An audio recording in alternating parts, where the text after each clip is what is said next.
عبداللہ ابن یعفور چھٹے لال ولایت کے پاس بیٹھا ہے۔ اب دو قسم کی روایت ہیں، انار کی بات کی یا امام نے انار پیش کیا۔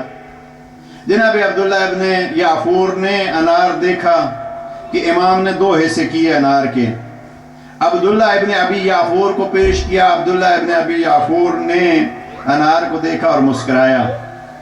امام پوچھتے ہیں عبداللہ ہم نے انار دیا ہے اور آپ مسکرا رہے ہیں؟ کہ مولا مجھے، میں اس کو یوں اپنے لفظوں میں کہتا ہوں، کہے گا مولا میں اپنی ولایت کا اظہار کرنا چاہتا ہوں۔ دیکھیے ہم بھی ولایت کا اظہار کرتے ہیں، یہاں نعرہ مارا اور بار بھول گئے۔ صلوات پڑھ لیجئے محمد۔ جب تک ہماری مرضی ہو اور ہمارے نام کی بات ہو اس وقت تک ہم ولایت پہ ہیں، اور جب ہماری مرضی سے علی کی مرضی ٹکرائے، اب ذرا جا کے دیکھ لیجئے گا علی کی کوئی مرضیاں ہیں، ہمیں کیا پتہ علی کی مرضیاں کیا ہیں۔ علی کی مرضیاں جاننے کے لیے جا کے نہج البلاغہ دیکھو، علی کی مرضیاں اس میں کیا ہیں۔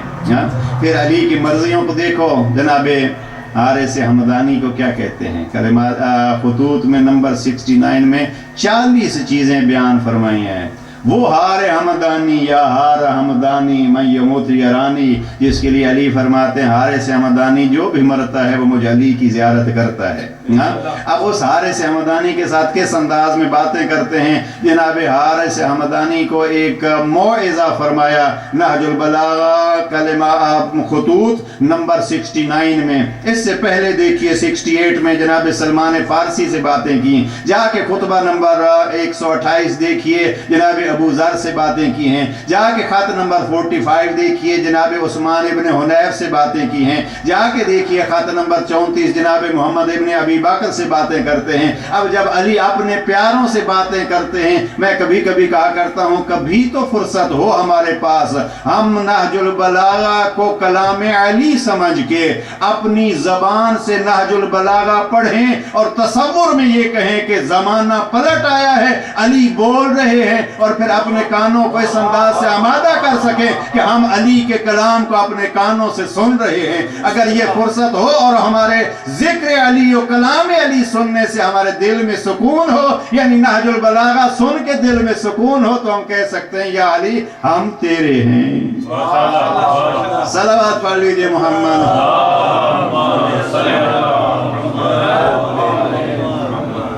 عبداللہ بن یعفور کہتے مولا اب نہج البلاغہ کی بات آتی ہے تو پھر نہج البلاغہ گزشتہ اتوار کو ہم نے اپنے ادارے کی طرف سے پیٹر برو میں نہج البلاغہ کانفرنس رکھی ہوئی تھی۔ میری ٹوٹل میں ہمارا پروگرام تھا، عیسائی، سنی، شیعہ، علماء، اسکالر سپیکر تھے۔ اس پروگرام کے لیے ہمارے استاد محترم آیت اللہ العظمیٰ، ہمارے تفسیر کے استاد ہیں آغائے جوادی عاملی، انہوں نے خصوصیت کے ساتھ اس کانفرنس کے لیے ایک پیغام بھیجا، ریکارڈڈ پیغام، ویڈیو ان کی میرے پاس یہاں انگلش اور فارسی ریٹن بھی ہے۔ ایک نیا جملہ جو پہلی دفعہ میں نے ان کی زبان مبارک سے سنا، وہ فرماتے ہیں کہ نہج البلاغہ اللہ کی کتاب کی تفسیر ہے، اور یہ تو اکثر سنتے رہتے ہیں آپ، نہج البلاغہ اللہ کی کتاب کی تفسیر حقیقی ہے۔ اور پھر بڑی وضاحت سے انہوں نے فرمایا کہ قرآن کی تفسیر اہل بیت ہی کر سکتے ہیں، کوئی اور نہیں کر سکتا۔ اب فرماتے ہیں جو جملہ مجھے نیا لگا اور میں نے پہلی دفعہ سنا اور بڑا سرور آیا، فرماتے ہیں قرآن مجید کی حقیقی تفسیر ہے نہج البلاغہ، اور اہل بیت ہی سے قرآن کی تفسیر ہونی چاہیے۔ اور پھر فرماتے ہیں قرآن مجید نے واضح طور پر کہا کہ قرآن مجید شفاء لما فی الصدور، بڑی بڑی بیماریوں کا علاج اور شفا ہے قرآن مجید۔ اب استاد محترم کا مخصوص جملہ جو نہج البلاغہ کا ہے، فرماتے ہیں جب اصل متن اور اصل قرآن شفا ہے تو جو قرآن کی تفسیر ہوگی وہ بھی شفا ما فی الصدور ہے، یعنی نہج البلاغہ بھی آپ کے دل کی بیماریوں کا علاج و شفا ہے۔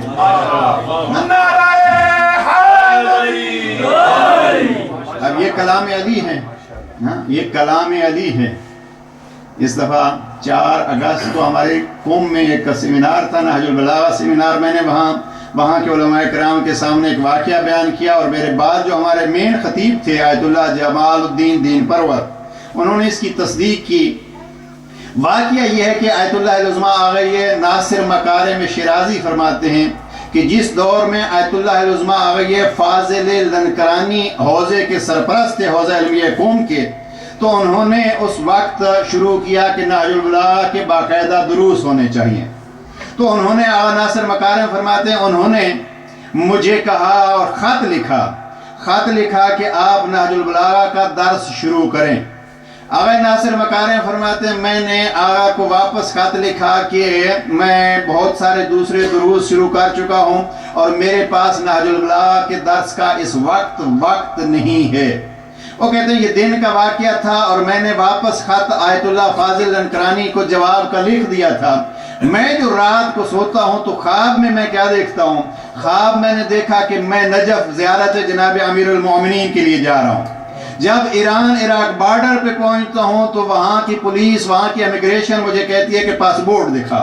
میں نے ایک جیب میں ہاتھ ڈالا، پاسپورٹ نہیں، دوسرے میں ڈالا، اپنے سارے سامان کو تلاش کیا، مجھے کہیں اپنا پاسپورٹ خواب میں نہیں ملا۔ میں ڈھونڈتے کاغذات ڈھونڈ رہا تھا تو میں نے خواب میں وہ کاغذ اور وہ خط جو آیت اللہ فاضل لنکرانی نے مجھے لکھا تھا کہ نہج البلاغہ پڑھاؤ، جب نہج البلاغہ کی بحث اور وہ خط میں نے نکالا تو وہ خواب میں امیگریشن آفیسر کہتے ہیں کہ چلو یہ خط ہی آپ کے لیے کافی ہے، اب ہم آپ کو نہیں روکتے، جاؤ علی کی زیارت کے لیے، جاؤ علی کی زیارت کے لیے۔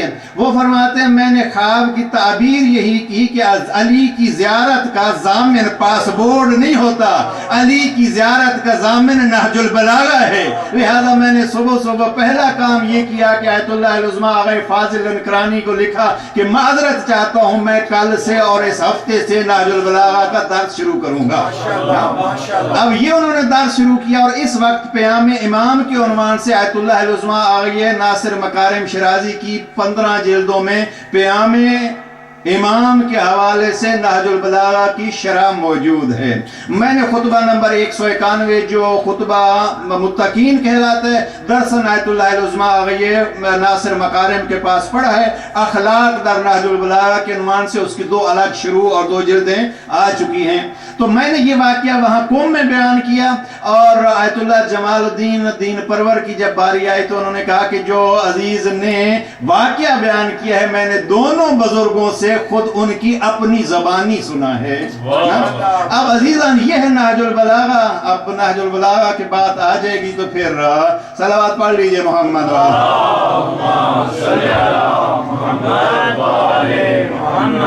بات کیا ہو رہی تھی یاد ہے آپ کو؟ صلوات پڑھیے محمد۔ عبداللہ ابن ابی یافور نے انار دیکھا، انار دیکھ کے مسکرا پڑے اور گویا یہ کہنے لگے مولا میں اپنی ولایت کا اظہار کر سکتا ہوں؟ جناب امام مسکرائے ہاں عبداللہ بتلا۔ عبداللہ ابن ابی یافور کہتا ہے مولا آپ کی عظمت کی قسم، ابھی آپ نے یہ انار کاٹا ہے، آپ اگر اب کہیں کہ یہ حلال ہے اور یہ حرام ہے، ابھی آپ نے کاٹا ہے، اور پھر وہ بھی انار آپ کو پتہ ہے انار اگر کسی نے استعمال یقیناً کیا ہوگا، انار آپ کاٹیں گے تو اس کے کچھ دانے اس حصے میں کچھ حصے میں، مثلا سیب کٹتا ہے تو برابر کٹ جاتا ہے، انار جو ہے یوں کبھی نہیں کٹتا ہے، اس لیے کچھ نہ کچھ اس کے ادھر ادھر دانے جو ہوتے ہیں۔ جناب عبداللہ ابن ابی یافور مسکرا کے کہتے ہیں مولا میں فضائل کا اور آپ کی ولایت کا اظہار اس انداز میں کر رہا ہوں کہ اگر آپ یہیں بیٹھے بیٹھے اب جو انار کاٹا ہے یہ کہیں کہ اس انار کو کہ یہ انار کا حصہ حلال ہے، یہ انار کا حصہ حرام ہے، آپ کی عظمت کی قسم مجھے ذرہ بھر بھی شک پیدا نہیں ہوگا۔ جس کو آپ حلال کہیں گے بلا شبہ اس کو حلال سمجھوں گا، جس کو حرام کہیں گے اس کو حرام سمجھوں گا۔ چمن چمن کلی کلی علی علی علی علی نگر نگر کلی کلی علی علی علی نعرہ حیدری بلندتر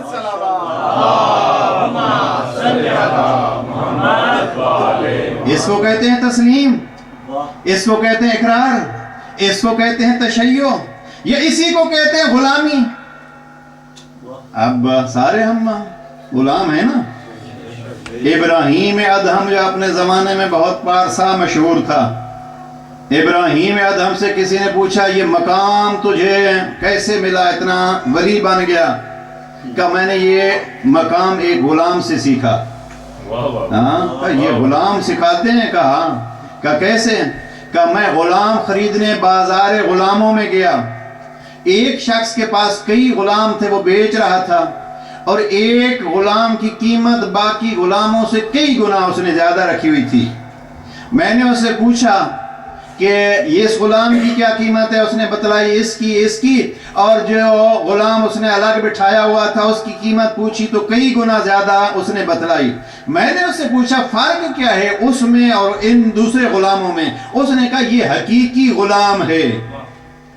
ہاں، یہ حقیقی غلام ہے۔ میں نے کہا یہ حقیقی غلام، میں سمجھدار آدمی تھا، کہا میں بھی سمجھ گیا کہ حقیقی غلام کا کیا معنی ہوتا ہے۔ کہتا ہے میں نے اس کو کہا کہ میں آپ کی مانگی ہوئی قیمت دوں گا لیکن ایک شرط پر۔ کہا کیا شرط ہے؟ کہا میں اس کا امتحان لوں گا، اگر امتحان میں پاس ہوا تو ہمارا سودا باقی رہے گا، اور اگر ہمارا امتحان کامیاب نہ ہوا تو سودا منسوخ۔ اس نے کہا ٹھیک ہے، قیمت دے لے جا، اور اگر ناکام ہوا تو اس کو واپس پلٹا دینا، قیمت لے آنا۔ ابراہیم ادہم کہتے ہیں میں اس کو لے آیا، گھر میں جب میں پہنچا تو میں نے اس کو کہا کہ آپ غسل کر لو، نہا لو، تھکے ہوئے ہوگے، اور اپنا لباس، یہ میرے پاس لباس ہیں، آپ کون سا لباس پسند کرتے ہو، کون سا رنگ لباس آپ کو پسند ہے؟ وہ کہتے ہیں کہ ابراہیم ادہم کہتے ہیں، مجھے وہ غلام کہتے ہیں کہ ابراہیم مولا میں، اس لیے کہ غلام اور مولا لفظ استعمال ہوتے تھے، مولا میں کیا پسند کر سکتا ہوں، جو آپ پہنا دیں گے وہی میرا پسندیدہ لباس ہوگا، جو رنگ آپ انتخاب کر لیں گے وہی رنگ مجھے پسند ہوگا۔ میں نے کہا اچھا ٹھیک ہے، یہ لباس پہن لے۔ اس نے لباس پہنا۔ اب میں نے کہا بھوکا ہوگا تو آ کھانا کھا، تجھے کیا پسند ہے؟ کہا جو مولا کھلا دے وہی میری پسند ہے۔ میں نے بہت ساری چیزیں ایسی پوچھی کہ آپ کو کیا پسند ہے؟ وہ کہتا ہے جو بھی آپ کو پسند ہے وہی میری پسند ہے۔ وہ کہتا ہے میں نے آخر میں اس سے پوچھا آپ کا نام کیا ہے؟ کہتا ہے جس نام سے مولا پکار لے وہی میرا نام ہے، جس نام سے مولا مجھے پکار لے وہی میرا نام ہے۔ وہ ابراہیم ادہم کہتا ہے میں نے اس سے پوچھا تیری اپنی بھی کوئی مرضی ہے یا نہیں، تیری اپنی بھی کوئی پسند ہے یا نہیں؟ سر جھکا کے کہتا ہے بندگی اور اپنی پسند و مرضی کا کوئی جوڑ نہیں، جب کسی کا غلام بن گیا تو اب مولا کی پسند اور مرضی پہ قربان ہو گیا۔ اب یہ ابراہیم ادہم کہتا ہے میں نے کہا میں بھی تو کسی کا عبد ہوں، میں بھی تو کسی کا عبد ہوں، میری اپنی پسند ہے یا نہیں پسند؟ ہم بھی کسی کے غلام ہیں یا نہیں؟ صلوات پڑھ لیجیے۔ میرے خیال میں آج گفتگو یہیں اگر ختم کر دوں تو اپنا امتحان ہم خود کر سکتے ہیں، ہاں کہ ہماری مرضی ہے یا نہیں۔ بالکل میرا موضوع ادھورا رہ گیا، ہماری اپنی پسند ہے یا نہیں؟ وَمِنَ النَّاسِ مَن يَشْرِي نَفْسَهُ ابْتِغَاءَ مَرْضَاتِ اللَّهِ۔ ہمارا امام وہ ہے جو کہتے ہیں میں نے شب ہجرت سو کے اپنی مرضیوں کو قربان کر کے رب کی مرضیوں کو خرید لیا۔ نہج البلاغہ کے خطبہ نمبر 195 میں امیر فرماتے ہیں لَقَدْ عَلِمَ الْمُسْتَحْفَظُونَ مِنْ أَصْحَابِ مُحَمَّدٍ لَقَدْ عَلِمَ الْمُسْتَحْفَظُونَ مِنْ أَصْحَابِ مُحَمَّدٍ أَنِّي لَمْ أَرُدَّ عَلَى اللَّهِ وَلَا عَلَى رَسُولِهِ سَاعَةً قَطُّ۔ پیغمبر کے امین صحابی گواہ ہیں کہ علی کی زندگی کا کوئی ایسا لحظہ نہیں گزرا جس لحظے میں رب کی یا رب کے رسول کی مخالفت علی نے کی ہو۔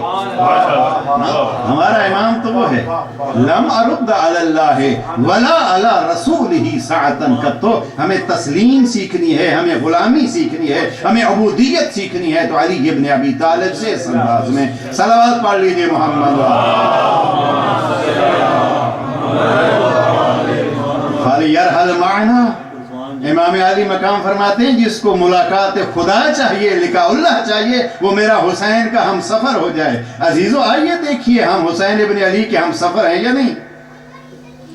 حسین ابن علی کے شہید کربلا کے سید الشہداء کے ہم سفر ہونے کے لیے بس اتنا امتحان کر لیں، کیا ہماری اپنی کوئی مرضیاں ہیں یا نہیں ہیں؟ اگر اپنی مرضیاں ہیں تو پھر ہم اپنی مرضیوں کے غلام ہیں، ہم اپنی مرضیوں کے ساتھ چل رہے ہیں، پھر حسین ابن علی کے ساتھ تو نہیں چل رہے۔ ہاں، ایک سے بڑھ کے ایک سپاہی۔ واقعہ مجھے سورہ کہف کا عرض کرنا تھا، بہرحال انشاءاللہ اس کو کل پہ چھوڑتے ہیں۔ معیت کا معنی یہیں سے آگے لے کے چلوں گا۔ دیکھیے ہم بھی دعوے دار ہیں، بلکہ ہم کہتے ہیں یا لیتنا کننا معکم فافوز فوزا عظیما۔ ذرا ان دو لفظوں کو ملائیے، فلیرحل معنا، ہمارا ہم سفر ہو جائے، ہماری معیت اختیار کر لے۔ اب ہم زیارت میں پڑھتے ہیں یا لیتنا کننا معکم، ایک کاش ہم آپ کے ساتھ ہوتے۔ اب ادھر امام فرماتے ہیں آؤ ہمارے ساتھ ہو جاؤ، ادھر ہماری تمنا یہ ہے کہ ہم ان کے ساتھ ہو جائیں، کاش ہم ہوتے اور آپ کا ساتھ دیتے۔ اب ذرا ائمہ کے ارد گرد والوں کو، ساتھ والوں کو دیکھیے، ان کے ساتھی ہیں کیسے، تاکہ ہم ویسے بننے کی کوشش کریں۔ بات مشکل ہو گئی۔ دیکھیے ہم نے جو یہ سفر طے کرنا ہے امام کے ساتھ، تو ہمیں یہ سفر طے کرتے ہوئے دیکھنا ہے کہ ان کے ساتھ اور کون کون ہیں، تاکہ ہم بھی ویسے بنیں۔ ابھی علی کے ساتھیوں کو دیکھ لیجئے، رات کو بعض کا تذکرہ کیا تھا۔ سید الشہداء کے ساتھیوں کو دیکھ لیجئے، سعید ابن عبداللہ الحنفی، امام کی نماز کا محافظ، امام کا سپاہی۔ ہاں، 30 تیر لگ چکے ہیں جسم میں، ادھر امام نے السلام علیکم ورحمت اللہ کہا، ادھر سعید گرا۔ امام نے نماز ختم کر کے یوں کہوں قربان حسین آپ کی کریمی پہ، کہ سعید ابن عبداللہ کا زخمی سر اپنے زانوں پہ رکھا، اور پھر جب سعید کی آخری سانس نکلنے لگی تو اس سے پہلے ایک سوال کیا، فرزند زہرا حال وفیت یا ابن رسول اللہ، میں نے یہ جو تیر کھا کے تیری نماز کی حفاظت کی ہے، کیا میں نے اپنا وعدہ نبھا دیا ہے؟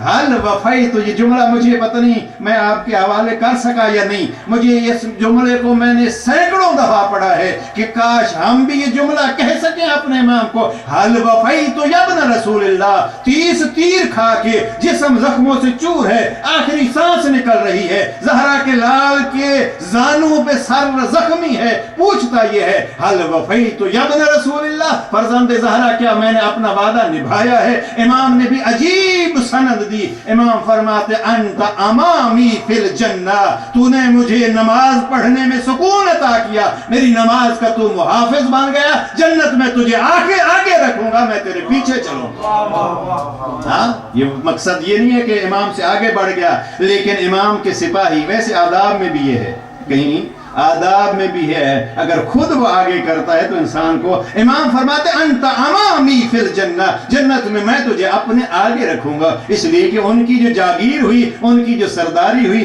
جہاں رکھیں جیسے چلائیں، تو یہ ہے وہ مقام ان کے ساتھیوں کا، وہ جو ان کے ہم سفر ہیں، جو کہہ سکتے ہیں ہم ان کے ساتھ۔ وہ طبیعت تو ایک اور ساتھی کا تذکرہ سنا دو، صلوات پڑھ لیجئے محمد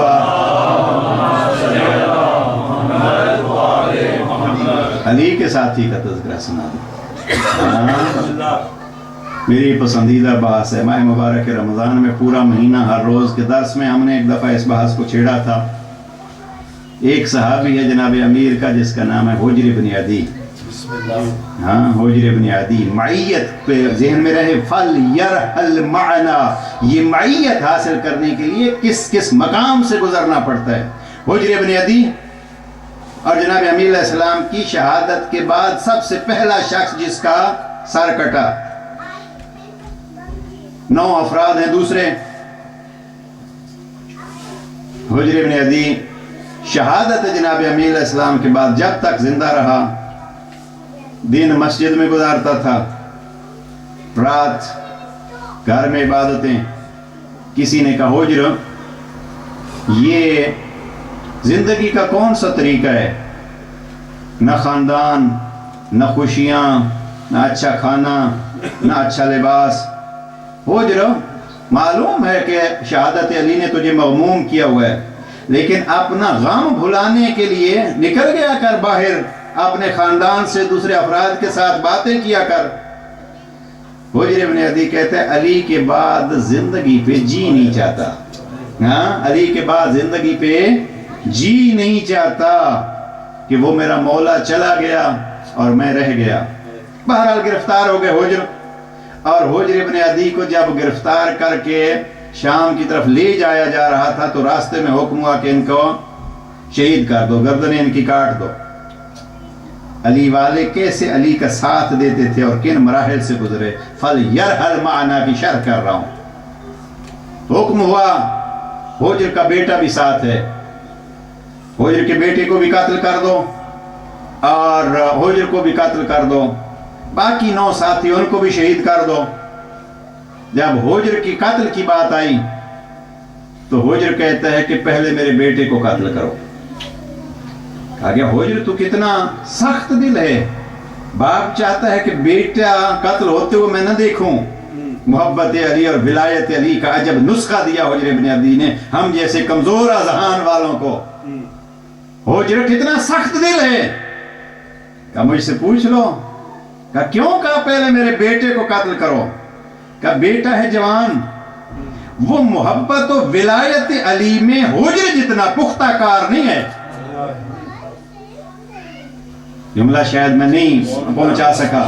بیٹا میرا ہے جوان، وہ حجر ابن عدی جتنا محبت و ولایت علی میں پختہ کار نہیں ہے۔ کبھی باپ کی گردن پہ محبت علی میں چلتی ہوئی تلوار دے کے ولایت میں فرق نہ آ جائے، لیکن حجر ابن عدی محبت علی میں اتنا پختہ ہو چکا ہے کہ یہ ایک بیٹا کیا درجن بھر بیٹے بھی ہوں، سارے حجر ابن عدی کے سامنے قتل ہو جائیں تو حجر ابن عدی محبت علی میں اتنا پختہ کار ہو چکا ہے کہ ہر بیٹی کی شہادت سے محبت میں اضافہ ہوگا، کمی نہیں ہوگی۔ یہ ہے وہ معیت والے، یہ ہے اس سفر میں ساتھ دینے والے، اور پھر خدا بھی ان کی سنتا ہے۔ بیٹا شہید ہو گیا، اب حجر نے کہا ہو سکتا ہے مجھے غسل شہادت کرنے دو۔ کہا نہیں ہے ہمارے پاس وقت، نہیں ہے ہمارے پاس پانی۔ حجر ابن عدی نے اب سر اٹھایا، ہمیں بیوارے سمجھتے ہو؟ اب جس کتاب کو میں نے دیکھا صاحب کتاب کہتے ہیں اور بعض بزرگوں سے بھی میں نے سنا، حجر ابن عدی کہا مجھے غسل کے لیے وقت دے دو، پانی دے دو۔ کہا نہیں ہے وقت۔ حجر ابن عدی نے پتھروں کو دیکھنا شروع کیا، پتھروں نے اٹھ اٹھ کے غسل خانہ بنانا شروع کیا، ہاں ادھر پتھروں نے غسل خانہ بنایا۔ اب حجر ابن عدی نے آسمان کو دیکھا، آسمان سے پانی بادلوں نے جمع ہونا شروع کیا۔ اس غسل خانے میں جا کے حجر ابن عدی نے غسل شہادت کیا۔ حجر کے دوسرے ساتھی کہتے ہیں حجر اتنا تو مستجاب الدعوات ہے تو یہ پتھر بھی تیری سنتے ہیں، بادل بھی سنتے ہیں، اپنی نجات کی دعا مانگ لیتا۔ حجر کہتا ہے میں تو اس دن کے انتظار میں تھا کب گردن کٹے میں علی سے ملوں، ہاں کب گردن کٹے میں علی سے ملوں۔ فَلْيَرْحَلْ مَعَنَا، اب حسین بھی ہمیں بلا رہے ہیں، جو خون جگر ہماری راہ میں خرچ کرنا چاہتے ہیں وہ ہمارے ساتھ آ جائیں تاکہ ہم اس کو خدا سے ملا دیں۔ اور بلاتے رہے بلاتے رہے، آخری وقت تک کربلا میں اتر کے بھی بلاتے رہے۔ خط لکھ دیا من الحسین ابن علی، میرے استاد مرحوم پڑھا کرتے تھے، نرالے انداز کا خط لکھا حسین نے، من الحسین ابن فاطمہ۔ ہاں میں نے کہیں کسی کتاب میں نہیں دیکھا، لیکن میرے استاد مرحوم پڑھا کرتے تھے، یقیناً ایک قابل اعتماد ہستی کہ جناب سید الشہداء نے لکھا من الحسین ابن فاطمہ۔ خط دیکھ رہا تھا، آج بھی میں نے دیکھا کتاب میں، ایک سطر کا خط ہے، پہلا لفظ یہ استعمال کیا من الحسین ابن فاطمہ یا من الحسین ابن علی الى حبیب ابن مظاہر رجل فقیہ۔ یہاں وہ موقع ہے جہاں فقیہ کہا ہے، اور یہی بحث سے وقت نہیں رہا، ورنہ فقیہ کیا ہے اس کی عظمت یہ ہمیں بیان کرتا۔ جناب سید الشہداء نے جناب حبیب کو فقیہ کہا ہے، الى رجل فقیہ،